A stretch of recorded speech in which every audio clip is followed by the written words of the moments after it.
fueled by C4, Cellucor, and Extend. Use the code Clydesdale to get 20% off at checkout at c4energy.com. On Clydesdale Media, where we bring you the widest array of content here on our YouTube channel. Make sure you like and subscribe to the channel. Hit that notifier so you're the first to know when new episodes are available.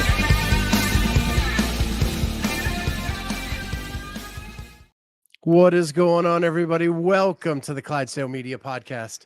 We are now currently in our highlighting the 2023 CrossFit Games semifinalists for 2023. And my guest, Kelly. And she was stuck in traffic on the way here. So I was in the chats a little bit. So, hey, Jody, hey, Bruce, hey, Ken, thanks for hanging on. But they said, oh my gosh, she's a real person just like us. Turns out I am. Yeah, I said, you must have left your cape at home. Yeah, sometimes I forget it. It's, Yeah, I hate that when that happens in the morning. So I'm so excited to have you on again. You've been on so much lately that you've almost earned the t-shirt. Oh, that's great. When do I get that? Like Saturday Night Live has their 5 timers club or whatever with the jacket. Yeah. You know, I think you're at 4. Oh, hey, that's pretty good. That's yeah, PR. so yeah, so one more and then you get the shirt. And I get a shirt. Sweet. Let's go for it. Yeah, there we go. So this is going to be a little bit different than normal because I have had you on so much and I want to kind of dive down some different things. Okay. The first thing I want to do is, then your name is now Kelly, and I've known you as something else. Yes. And I have this curse that I have this pop culture filled mind. Yeah. and I don't know if you know where I'm going with this, but I grew up in the 80s. During a time where there was a show named Cheers. Yes. And Woody Harrelson played a character named Woody on Cheers, and he wrote a love song for his wife. Mm-hmm. And every time I see your name now, this is the only thing that goes through my head. And so I'm going to share it with the audience. And we will play. Kelly, K-E-L-L-Y. Why? Because you're Kelly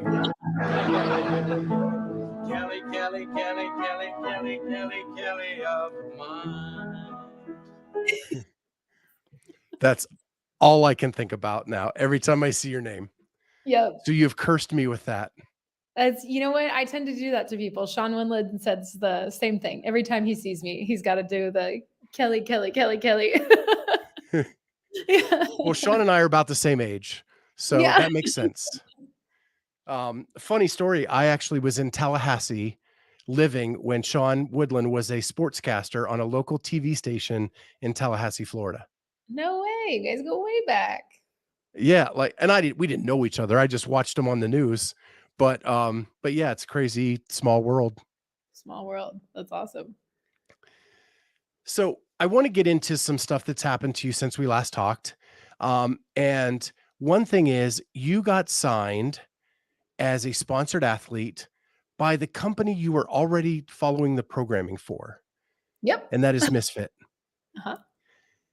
And those of us like in the normal business world, that means something. Like when your boss comes to you and said, hey, you're doing such a great job, we want to promote you.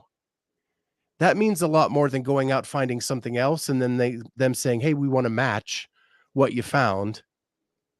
So what does that mean to you when a company believes in you so much that they came to you and said, hey, we want to sponsor you fully now? It's pretty cool. Yeah, it's very cool. I've been a fan of the Misfit team and what they're doing with their programming for such a long time that it was just like so exciting to be able to work with them as an athlete. Kind of makes you feel like you made it, Yeah. It's I think it's, I haven't always thought of myself as a professional athlete. That has been very recent for me. And And so that was sort of one of those things where um,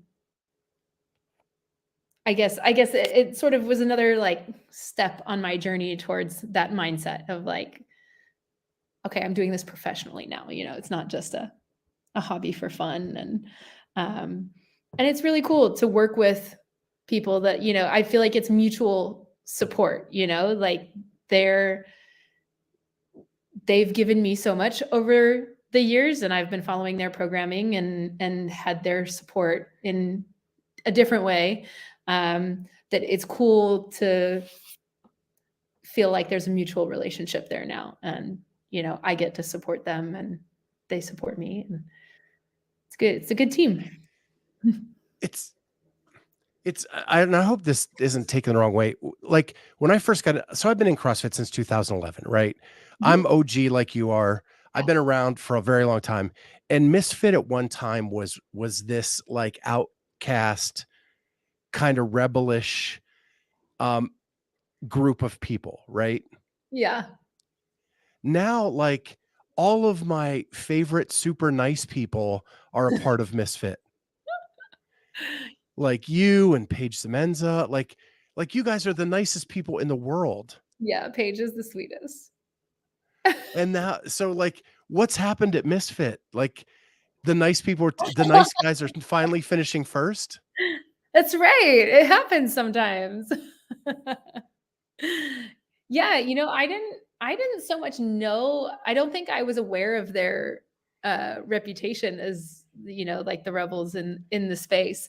When I got started with their programming, I just, was kind of, we changed programming, and that's what my coach said we were doing. And a year later, I was like, wow, that really worked. And so Yeah. I don't think I was as connected to their core group as I am now. But yeah, it's cool. And it's probably just the names you knew at the time Yeah. had that kind of reputation. It probably wasn't Misfit, the company, you Right. know, but the name is Misfit. So like maybe it was kind of what they were striving for. Like I think they're people that kind of like to dance to their own beat, but they're all super nice people. Yeah. So the cool thing that comes with being a sponsored athlete is one, you also get sponsored by Sharpen the X Mhm. and by Proper. Right. So what has that been like? First of all, the t-shirts that are coming out this year, kudos. Like leaving it on the floor, that Yeah. one Uh-huh. You like that one? I do. Yeah. Yeah, that one's a good one for me, like, that one has so Yeah. many, like, levels of meaning for me, this is my last year competing in the open division, leave it all out there, that's Whoa, whoa. Whoa, whoa. Is that breaking news? I don't know, well, I don't know, maybe not, might not be. My husband's been telling people for maybe the last 2 years that this was my last year, so Well, but for real, let's for real. dive into that. So in your mind, this is it. This is your last run. Yes. Yes. Last year was supposed to be my last year, but one point sort of grinds on you a little bit. There's kind of a chip over here. Yeah. Had to go again. One Oh my gosh. 1 and 2 points. Like 1 point from one person and 2 points from another. Yep. Like that's Oh God, yeah. I was there that day and Yeah. I wanted to cry. So I can't even imagine how you felt. And There were some tears. it so so forgive me if I'm blown away by you saying it's your last run. Yeah. You are still so freaking fit. Yeah. And getting fitter. Right. Like do you have plans for it? And forgive me. If you have plans for family and all that stuff, far be it for me to tell you you need to go one more year. I know. Yeah. I mean, that really is kind of what it comes down to is, yeah, I keep getting fitter. So I keep, and I'm still enjoying it. I still love the sport. I'm healthy. Like, let's go. But at some point, yeah, we want to have a family, and that the priorities shift. So I'm not closing the door on like not competing ever again. That I don't think I could get that out of my system if I tried. That's just too much in my nature. So I will probably still compete, but this will be the last year that I, imbalance my life to the extent that I have towards this goal. It'll Okay. be, like I will compete within the bounds of, a different set of priorities. Okay. I can accept that. Yeah. I can move on now. Okay. I'm glad. All right. Yeah. It's all about me. Right. Well, and I didn't want to get to this yet, but I'm going to now because I've had a few people on in the last 7 days. Mhm. And this was just an accidental research thing that kind of popped up as I've been talking to you all. And that is there's you, Chelsea Yeah. Nicholas, Yeah. and Holly Henderson, who Mhm. all started CrossFitting in the open in 2012. Oh, cool. Actually, I You started in 2010. okay. 2010. Yeah. Well, you had to flex on them. Sorry. I win. So so the three of you anyway have been around as OGs in the sport since the beginning, competing at a high level. All three of you are getting fitter as the years are going on. It is a miraculous case study of like what you guys are able to do with your bodies at a time when it seems the sport is going to the 16, 17, and 18-year-olds. Like the three of you are saying, hold on, hold my beer. Look what we can still do. Yeah. So these are people that you've competed against since back in the day. Yeah. And you're all going to the same semifinal. You're all going to be competing against these young bucks coming through the ranks. And you have, again, we go back 1 point, 2 points from making the games last year against the youngest in the sport. Jody wants to know, you started the sport in 2010. Were you 6 years old? I wish. I wish they had CrossFit when I was 6 years old. Yeah. No, I was out of You would be college. both. So what does it say for what CrossFit can do for a person that the three of you are getting better in your mid-30s in a sport that's as highly competitive as it is now? I think it says that CrossFit CrossFit is one of the like core lessons that CrossFit has taught me over and over again over the course of my career is that I think the only limitations that we have are the ones that we place on ourselves. Like there are just no limits. Um, and I think that it's cool to see the younger generation coming up, like those kids that got CrossFit when they were 6 years old. Like I can't even imagine. Like I'm so stoked to see what they're capable of. Maybe that'll change the game, in the next years coming. But I also think like I think if you take care of your body and you're willing to set your priorities towards what you want, then it's totally possible. I don't think aging is an excuse anymore for not being able to perform. The age performance degrades with your age only if you're doing things over a long period of time that are going to hurt your performance. Like if you are, you know, building things little by little and brick by brick, and you're spending that long period of time working towards your goal instead of, getting lazy and taking your body for granted, then absolutely you can get fitter. I think you just don't see it as often because I think that Chelsea, maybe Holly, I don't know her as well, but like I think that a lot of times, by our age, athletes have prioritized different things in their lives. You know, they're not willing to give up a steady paycheck anymore. They want to have a family. They want to have, you know, and priorities change, and that's great.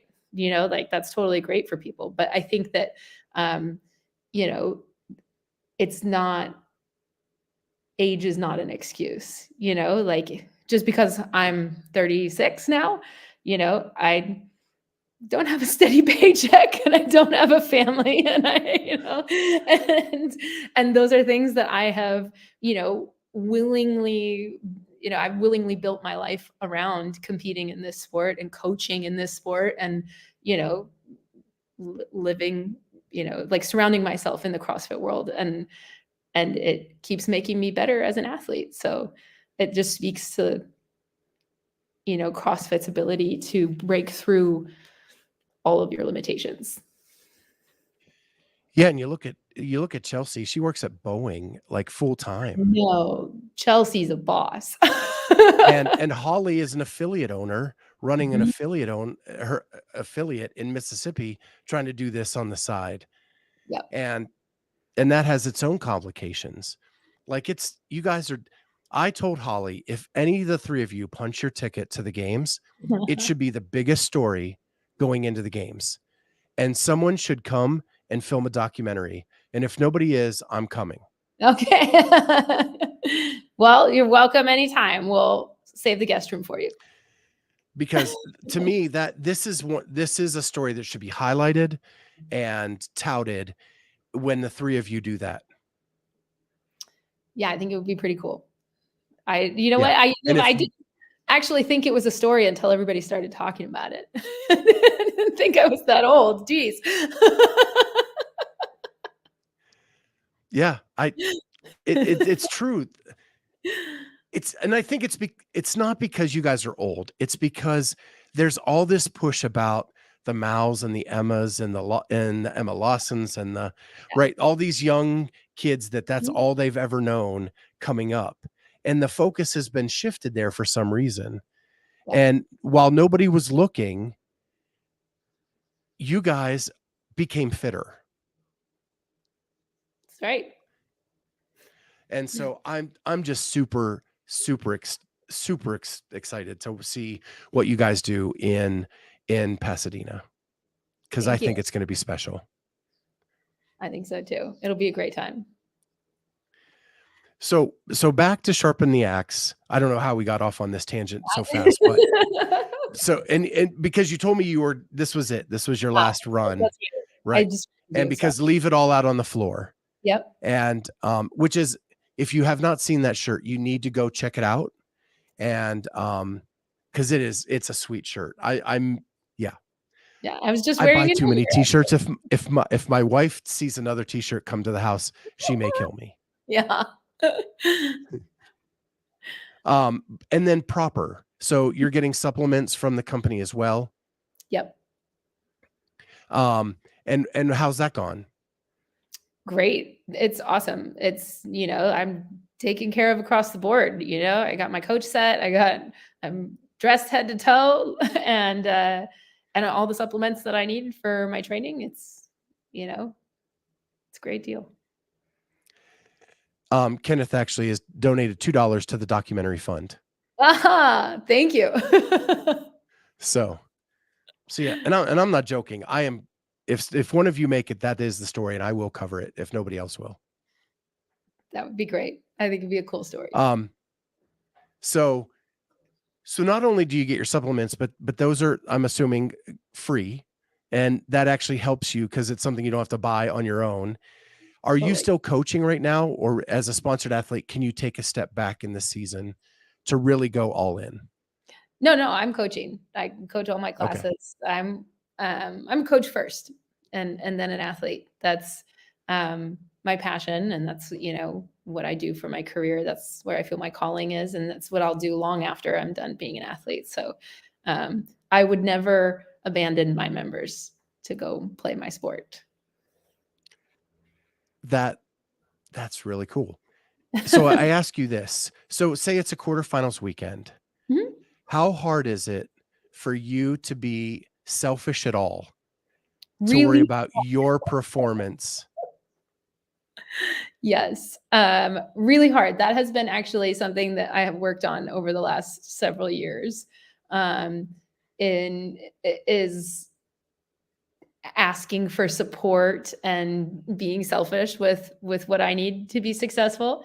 Um, you know, getting classes covered on a Friday so that I'm not coaching the 6 a.m. when I'm trying to do quarterfinals, like things like that. And like just inviting people to come be a part of it, I think was a thing that I just that was uncomfortable for me in the beginning. I just kind of didn't really understand, like, why do people care what I'm doing? No one knows what I do. Like, I'm a coach, and most people at the gym, honestly, like, don't know anything about me as an athlete. They know me as a coach, and and so um learning to, like, open up and let people in to what I was doing and allow them to support me and understand that they get excited about that and they like doing that, um was a mental shift for me, and something that I kind of had to struggle with a little bit.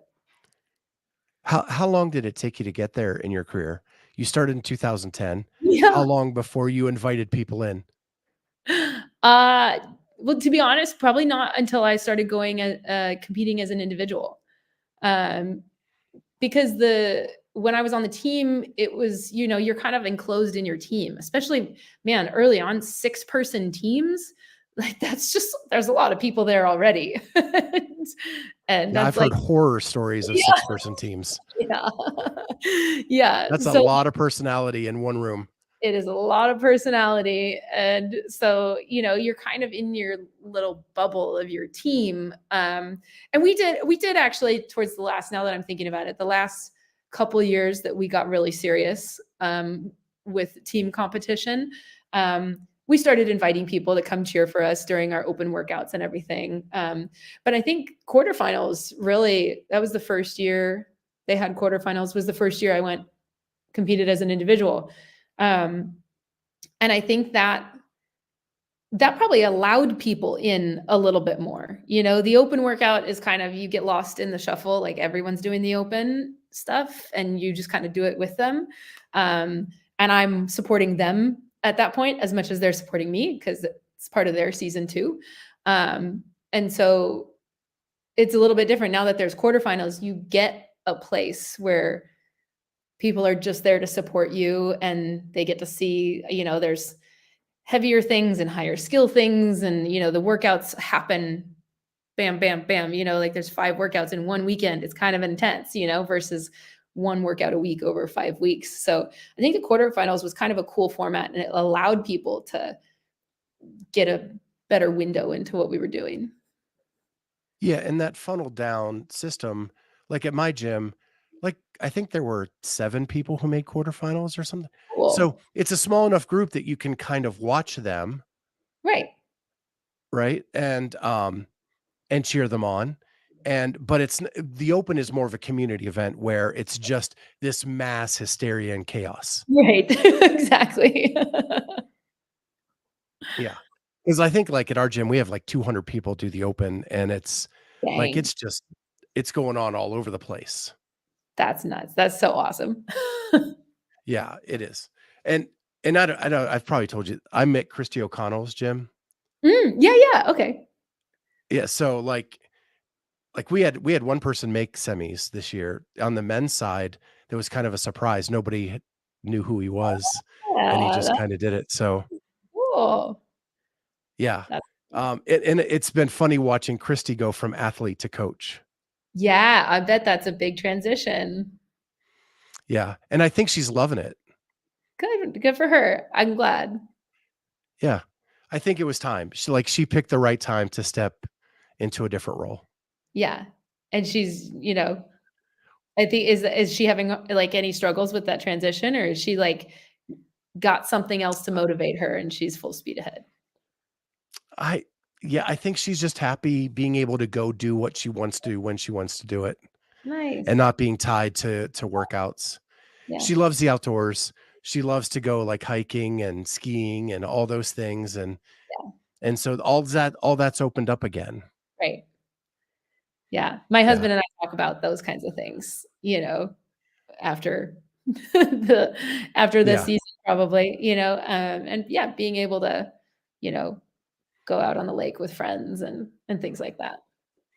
Yeah. I I think that's everything to her right now, Um, and it was just time. yeah, she's had a stellar career. Yeah. So, back to My you. husband's favorite athlete, by the way, you can tell her. She's Lance's favorite athlete. Oh, no way, that's so cool. It's amazing how many people she's inspired because she was like the last smaller athlete to Yeah, compete. I know. I And, like, when Kristen Holta retired and then she retired, like, I've Mhm. had a lot of athletes reach out to me like, "Oh, no, that's who I looked up to." Oh, So, it was pretty cool. you knew. But but you get to go to semifinals in California again. I do. I'm so excited. So, you've had to go to the MAC. Mhm. I don't know where you went 2 years ago. Was it also the Also MAC or s Yep. yeah, I thought okay. And so this year you get to stay in California. Now, are Yes. you in northern-ish California? Yeah, North Central, yeah. So how long of a commute is that to Pasadena? It'll be like 6 hours drive, not It bad. us East Coasters just have no idea how big Yeah, I California is. know. That's right, 6 hours is like 2 states for you, huh? Yeah, well, I grew up in Pennsylvania. We're that long, Okay, width-wise. yeah. Like, we're 8 hours from Pittsburgh to Philly, Okay, yep, but not tall-wise. And yeah. so that's really cool. You get to kinda be in your home state. I've never been to California, Really? Are you so going? this will be my first time. Sweet. That'll be So awesome. what should I expect? Ooh, well, in the LA area, you should expect traffic. Yeah. But Yay. otherwise, there's some really nice places once you get outside of LA.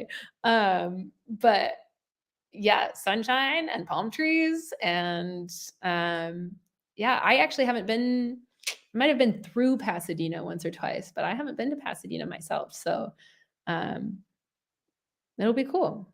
All I know is kind of like generally the LA area is like nice wide sandy beaches, lots of palm trees, little bit like drier heat.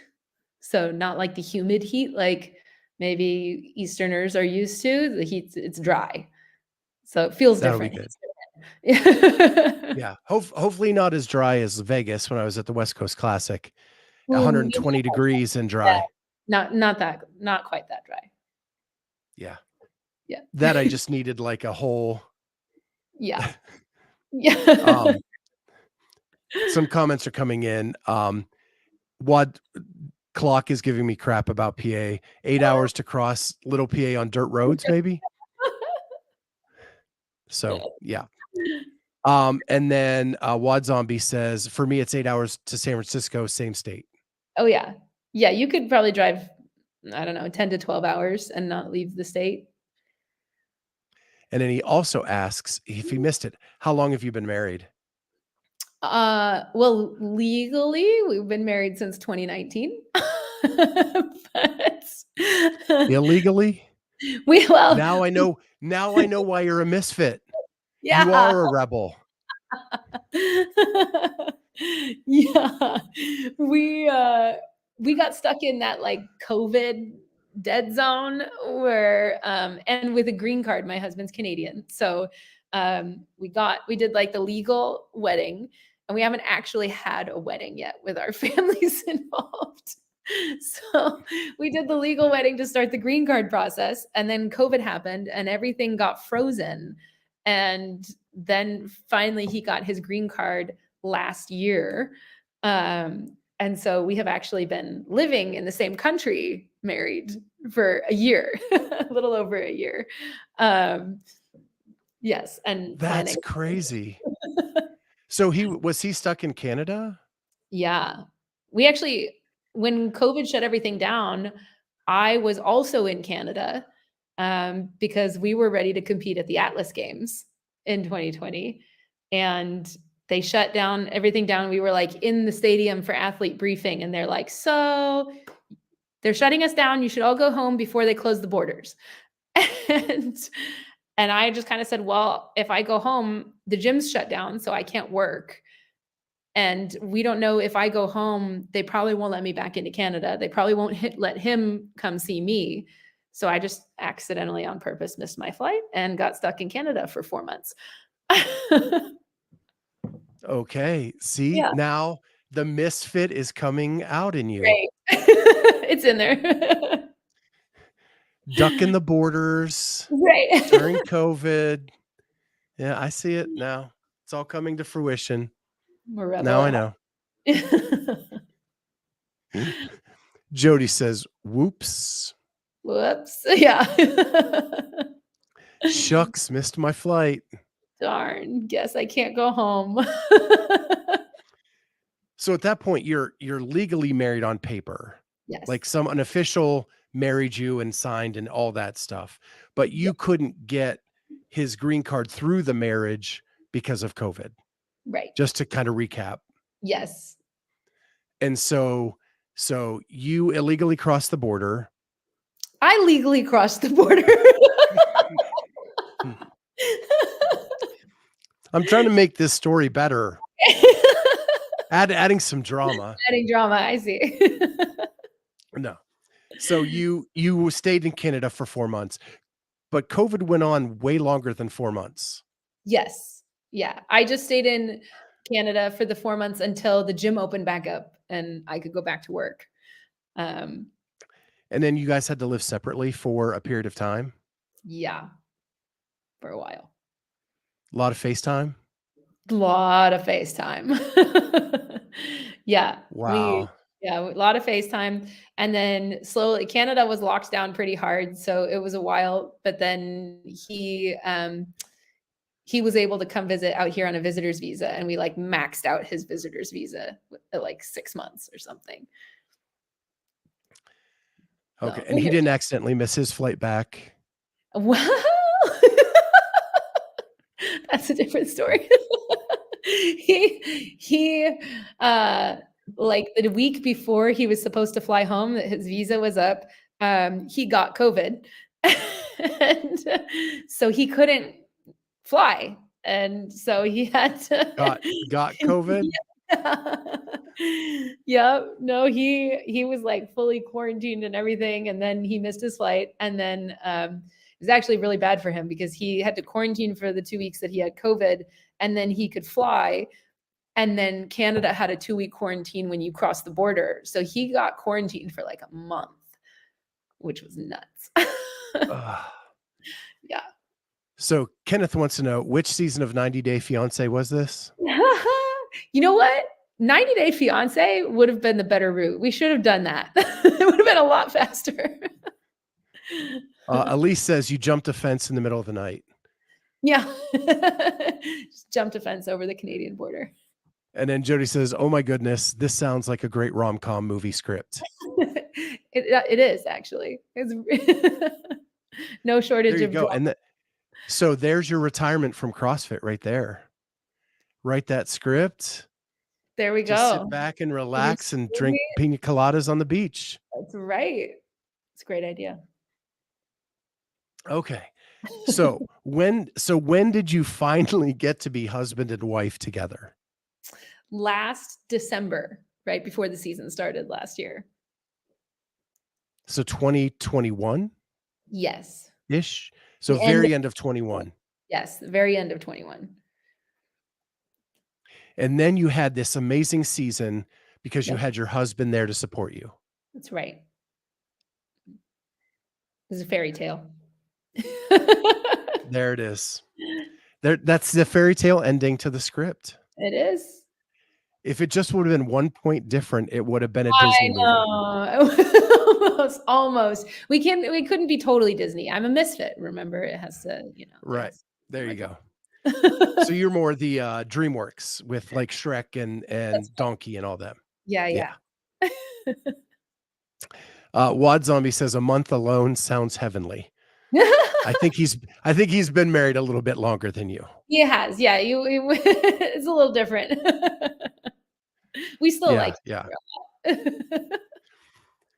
So you said you have a chip coming into this season. We've talked about it briefly before, Yeah. but have you changed anything about the way you train this year, or has it been you looked at last year and you goes, I got so much better. If I just keep doing what I'm doing, I can Mhm. make up a point. Yeah, I mean, yes and no. There's definitely still things there's always things that I'm working on. So for me but last season it was super successful, I had a great run. So for me, it was just leaning into that, trusting my coach and, putting my head down and going to work. But it wasn't the ideal off season for me. I did have a shoulder injury, and so yeah, I had a shoulder injury at the end of last season actually, and so I have been getting fitter for sure, but also working around an injury has kept me a little bit from the ideal training process. So we'll see how it goes. I definitely, in some ways, I'm a lot fitter, and in some ways, I'm not where I'd like to be yet. But I think I feel that way every year. There's always stuff. So so how is the shoulder today? The shoulder's pretty good. It's like 98% healed. It's very strong, and honestly, like that's magic because right before about 4 weeks before the season started, I was not sure that I was gonna have a season, um, and did that, had a PRP treatment, and that stuff is magic. So, um, but I had to take, like, 2 weeks completely off of using my shoulder, like, couldn't even, jump or do anything explosive. So 2 full weeks off of using my shoulder, and then a slow 2-week build back to the open. So Okay. And then it was probably just get through the open, right? At that yeah, point. goal for the open was don't hurt myself trying to come back and do everything at full capacity too fast. You know, um, I had to kind of ease my way into it. And that was, like a little unexpected. We were like, okay, well, like the first workout of the open will be fine. It's usually like the really accessible workout. And there won't be anything too complex or high skill. And then, what do we get? Muscle ups. So that was So a yeah, little that stressful. of course. So Jody says, that had to be worse than quarantine, the 2 weeks off. Yeah, And yeah. Elise wants to know, what did you do during those 2 weeks? I did a lot of biking and running and belt squatting and some left arm accessory stuff, but otherwise it was run, bike, belt squat, core stuff every single day. So I'm curious, So in my legs are you started super strong. I there we actually go. funny story, if you wanna know this, in that, like, build up process where I was hammering my legs, I went up a full pant size. I had to ask for a whole new line of pants Oh, because wow. my legs grew. They wouldn't fit in my pants. So it sounds like you did not take any time off Absolutely. and grew some tree trunks. I did. So, That's might be a awesome. little different athlete, but we're still fit and ready to go. So, because you've been around since 2010 and that era was very much throw as much volume at an athlete as you can possibly do. What can you stand? What can you take? Mhm. How have you changed since those days to today in the way you train? You know what? I think I probably got lucky because I didn't come up through those uh that typical channels. I think that my coaches and my teammates were um I feel like over the course of my career, my volume steadily increased. Um, but I think I wasn't maybe there was a jarring year in like 2017, maybe. I don't know, maybe before that, where we were doing some like really high volume, and I was like, "Whoa, this is a lot." But I think that there's been a steady increase. I don't think I ever got hit with um, that super high volume phase all at once. I never felt like I was getting handed volume that was outside of my capacity to handle. Um, and I think that's probably just because my coach, like things were competitive, but they weren't, I never really got exposed to like that all in, this is what it takes to go to the games, which is maybe part of the reason that it's taken me a while to get to the point where I'm competitive enough to take a shot at the games, because it has been a slow build for me. Um, but it also is probably why I've lasted this long in the sport, is because I haven't, made such big jumps that I've broken myself in the process.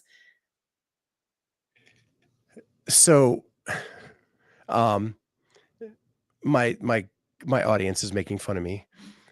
So I apologize. So I usually hit the mute button during a podcast, and Scott, I'm feeling neglected, and that's because my sinuses are healing. I had sinus surgery and don't need to mute as much to Oh, clear my hey, throat. that's awesome. So my next question is, it's always said that an athlete looks at their goats and they fix them in the off season. You've been around the sport for 13 years. Yeah. How how has that goat evolved? Has it changed dramatically from the first couple years to where it is today, or are you still building on that same goat from back in the day? Um, I think there's probably a couple things that have stuck with me that I haven't managed to totally kick yet. Although I'm kind of excited. This season, I think I made some big progress in the off season, um, and so I'm actually really looking forward to testing that on the floor.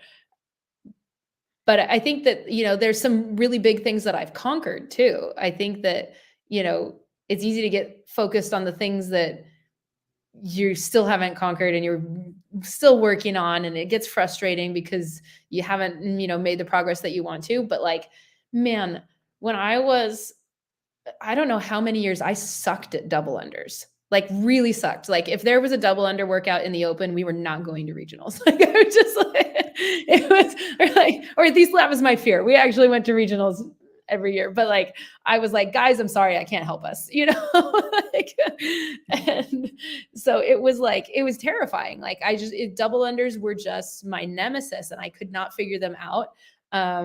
For an embarrassingly long time, during those early years. And man, muscle ups took years.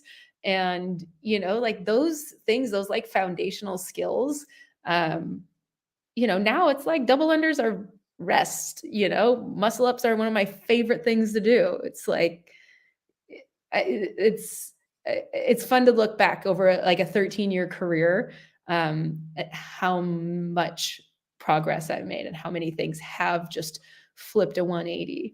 I mean, I definitely could get stuck on the couple of things that I haven't made as much progress on as I would have liked, but overall, it's been really crazy to watch my body and what it can do.